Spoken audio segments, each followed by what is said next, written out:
Hi guys, it's me, Grandma Lily, and it is time for story time with Grandma Lily. So let me take my sweater off here because it's a little bit warm. Today is Friday and it is May 15th and it was so warm today and sunny and beautiful and oh my goodness, it was such a great day.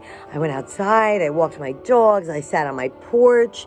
Tomorrow it's supposed to be even nicer and it's a good day to go to the park. It's a good day to go and take a hike and go to the woods. And just remember, stay 6 feet away from people and wear your mask. So, today I told you we were going to read a book about a boy who took a very long nap. And the name of this book is The Boy of the 3-Year Nap. That is a very long nap. And one of the reasons we're reading it today is because Grandma Lily, you're very tired.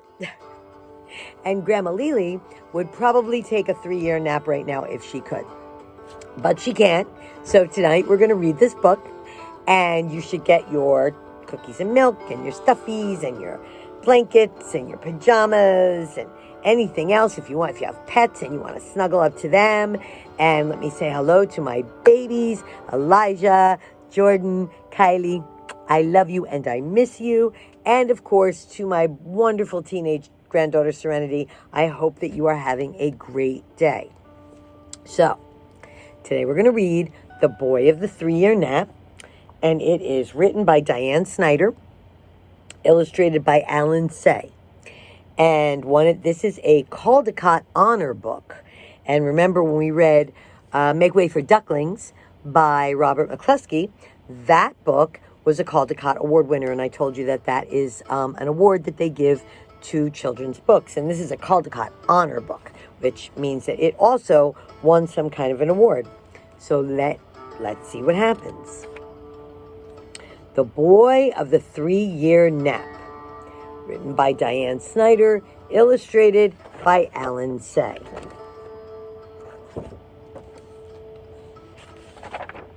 To Janine, Amy, and Ross. That's by Dianne Snyder. That was her dedication. And Alan Say says, to my daughter, Eureka. On the banks of the river Nagara, where the long-necked cormorants fish at night, there once lived a poor widow and her son.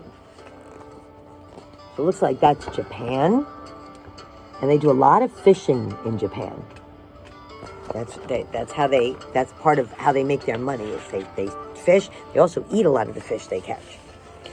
All day long, the widow sewed silk kimonos for the rich ladies in town. As she worked, her head bobbed up and down, like the heads of the birds hunting for fish. What next? What next, she seemed to say, as if the work would never end. Her only son, Taro, was such a clever lad and healthy as a mother could wish. But alas, he was as lazy as a rich man's cat. All he did was eat and sleep, sleep and eat. If he was asked to do any work, he would yawn and say, after my nap. It was said that if no one woke him, Taro would sleep 3 years at a stretch. And so, he was called the Boy of the 3-Year Nap. Could you imagine sleeping for 3 years straight? My goodness. When Taro was nearly grown, a rich merchant moved to town and built a mansion. It had 20 rooms with sliding doors that opened onto the most exquisite garden. In the center was a pond filled with golden carp. Those are fish. And at the end of the garden was a tea house where one could sit in the cool evening and look and gaze at the moon. The merchant's wife and daughter wore elegant kimonos with obis of gold brocade. The merchant himself carried a cane made of ivory and smoked a pipe with a bowl of solid gold. Taro was impressed with his fine new neighbors and began to sneak into the garden between his naps. Everything he saw enchanted him. The magnificent house, the elegant daughter, the fat carp in the pond.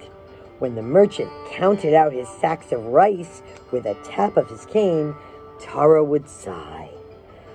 Ah, what a life.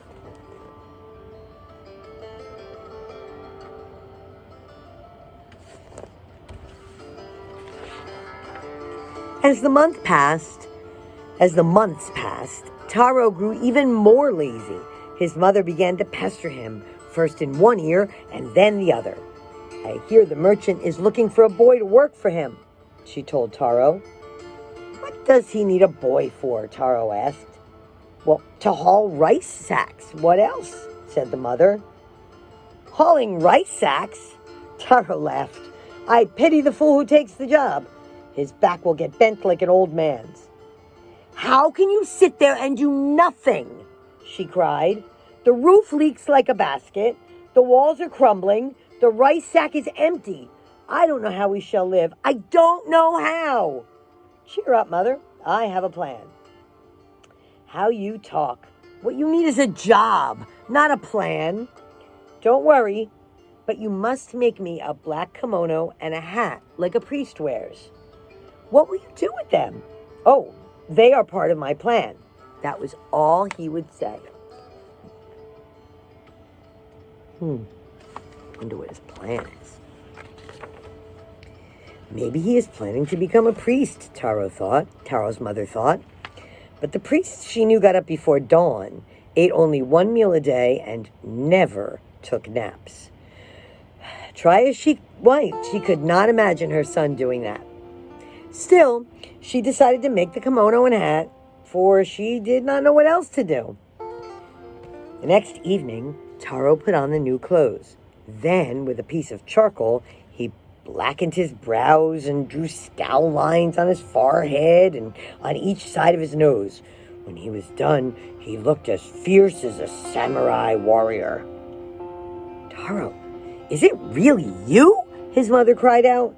Don't be alarmed, Mother, said Taro. It's all part of my plan. Now don't say a word of this to anyone. Before she could say any more, he ran out of the house.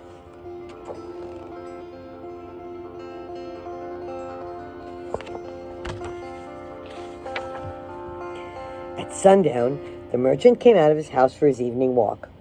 Good evening, madam, he called to Taro's mother. I suppose that lazy son of yours is still in bed. He's a little tired tonight, sir, said the widow. Ha! You are a soft one. What he needs is a good smack on his back and a kick on his bottom. Napping at dusk, indeed. The merchant went on a stroll until he came to a shrine by the roadside. It was the shrine of the Ujigami, the patron god of the town. As he stopped to make an offering, a black figure appeared before him, scowling like a goblin.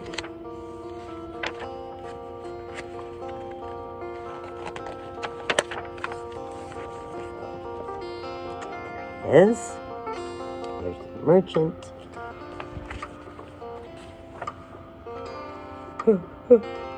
Who are you? Asked the startled merchant. I am the Ujigami, a fierce voice bellowed. What do you want of me? What did I do? Cowered the merchant. It is time for your daughter to take a husband, said the Ujigami. You must wed her at once to the fine lad who lives on your street. What fine lad, my lord?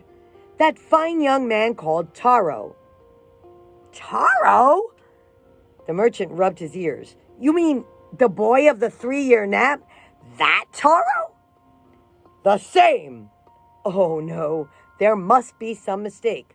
Gods do not make mistakes. The merchant began to tremble. Surely there must be someone else my daughter can marry. Anyone but Taro. Not a one, growled the merchant. It has been decreed, ordained, and sanctified.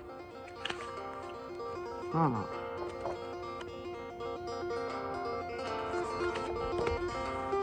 you thinking what I'm thinking? Oh, my lord, grant me time to think about this. Couldn't we wait a year or two? Impudent mortal! The Ujigami thundered. How dare you bargain with me? If you delay my command, I shall turn your daughter into a cold, clay pot. See if she can find a husband then. No, no, no, wailed the merchant. My child a pot? Have mercy. Falling on his knees, the merchant beat his fists against the ground and sobbed until he was quite worn out. By then, however, the god had disappeared.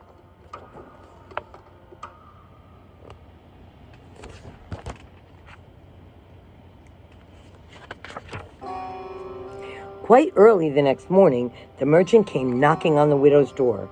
His eyes were red and his face was drawn, as if he had cried all night.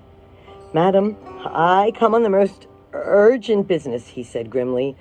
"It seems that my daughter must marry your son."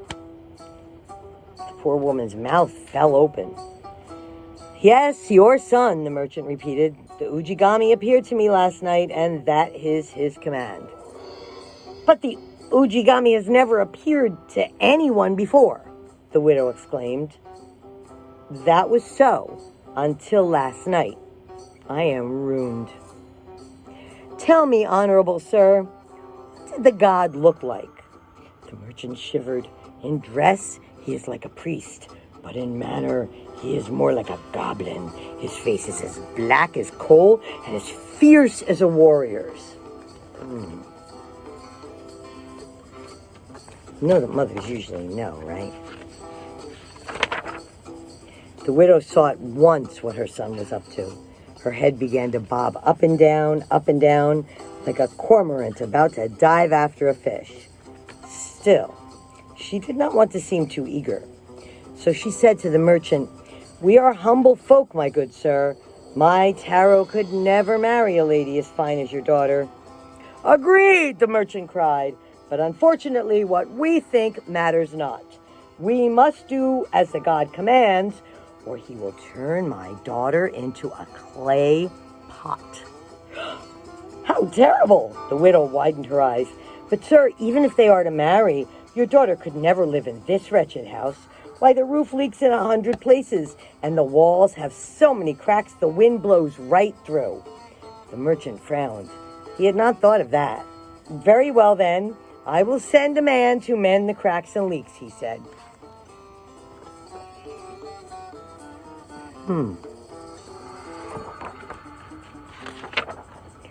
First thing the next morning, a plasterer came to repair the house.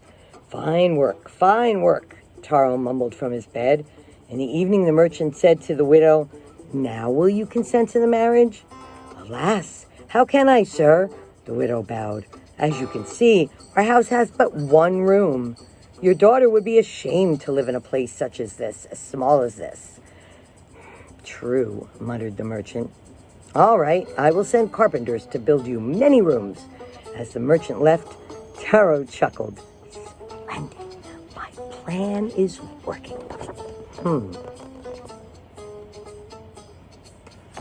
Did you see where we're going here? When the widow's house was finished, the merchant asked, "Now will you consent to the marriage? I fear, sir, that your daughter will still not find happiness here." "What is it now?" cried the merchant. "Speak your mind, or my daughter will be turned into a clay pot." "My Taro has no job," said the widow. "How can he keep your daughter in luxury and comfort?" "Surely this is the end of me," groaned the merchant. "All right, your son shall manage my storehouse, but I warn you, madam, he will have no time for naps at my place. Now do you consent to the marriage?" Taro's mother tossed her head like a cormorant that has caught a large fish. "You have my consent," she said. Looks like she was playing both of them, doesn't it? No sooner had the merchant left than the widow turned to tell Taro the news. "The merchant has made a most wonderful offer," she cried. Taro sat up in bed, ho-hum, stretching and yawning like a satisfied cat. "It was all part of my plan, Mother. I hope you accepted the offer." "Well, indeed I have," said his mother. "You start work first thing tomorrow morning." "Work!" Taro leaped out of bed. "What do you mean? That was not part of my plan." "Do you think you're the only one who makes plans?" his mother answered.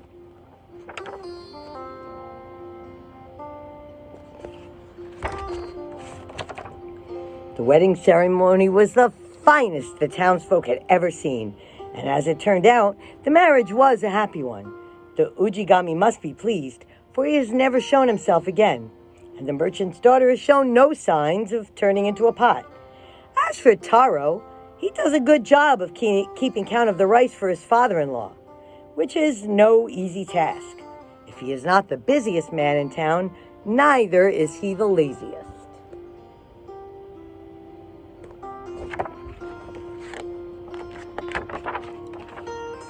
It has been a long time since anyone has called Taro the boy of the 3-year nap. Perhaps everyone has forgotten by now. The end.